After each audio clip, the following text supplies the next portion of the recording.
Hello. I ask that we humble ourselves in contemplation of this land we celebrate upon. Greenville, North Carolina, was built on the ancestral lands of Skarure, Katenuaka, also known today as the Tuscarora people. Skarure meaning hemp gatherers, and Katenuaka meaning people of the sunken pine, which is the cypress tree. The meadows, fields, streams, forests, and swamps of these lands here were stewarded by these people, the Tuscarora, ensuring sustainability of the environment and of human communities. Early European settlers have written accounts that Tuscaroras were extremely charitable and never let people starve, including the settlers, and they routinely took in people who ran away as fugitives of the slave trade. But through ceaseless encroachment onto their lands and continual enslavement and slaughter of Tuscarora people, the year of 1711 saw the outbreak of the bloody Tuscarora War. A turning point of the war occurred in 1713 when a settler army ambushed Fort Neoheroka and killed over 1,000 Tuscarora warriors, women, and children over 3 days, burning hundreds of them alive. Many of the survivors of this ambush were enslaved or forced to migrate north into Pennsylvania and New York. About 650 families of Tuscaroras remained in eastern North Carolina and Virginia. And just north of here in Bertie County, they were given a 58,000-acre reservation, which at one time was the largest reservation in the United States. It was given to them in 1727 in a place called Indian Woods. The land could only be sold with permission of both the Tuscarora Nation of North Carolina and of the North Carolina General Assembly.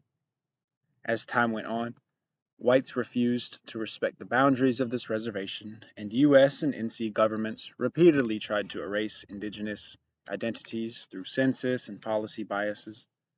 Between 1803 and 1840, the state of North Carolina had sold all of the Indian Woods Reservation in violation of treaties and laws, forcing the remaining Tuscaroras to migrate, while NC celebrated having finally seized every acre of Indian land in the state.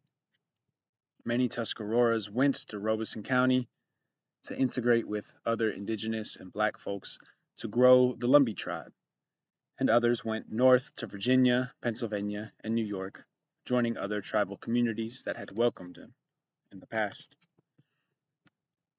Due to centuries of European settlement, slavery, genocide, and displacement, Greenville and Pitt County have been heavily developed through Eurocentric economic and ideological domain. Much of Pitt County suffers environmental issues and issues of poverty, food insecurity, and racial injustice, all of which stem from centuries of vicious conquest of peoples of color.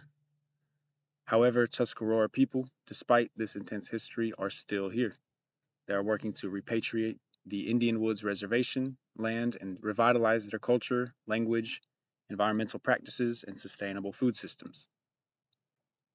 I encourage you to visit Neoheroka, the fort in Snow Hill, where the significant battle took place, and where stands a new monument to this hidden history. I also recommend you visit the Lost Colony Trading Post, a small business run by North Carolina Tuscaroras in Indian Woods. Just a few miles from Site X, Sir Walter Raleigh's Lost Colony from the 1500s. The Trading Post funds the cultural initiatives of the people to continue working toward the community's revitalization. Lastly, I urge you to support other Indigenous-run organizations. The Alliance of Native Seed Keepers, a seed company founded by Tuscarora folks and others, uses proceeds to fund food sovereignty efforts and Indigenous growers and seed keepers of all over North America, while preserving heritage seeds and making them accessible to people of tribal communities. Again, the Tuscaroras, Skarure, Katenuaka, the hemp gathering people of the sunken pine, are still here.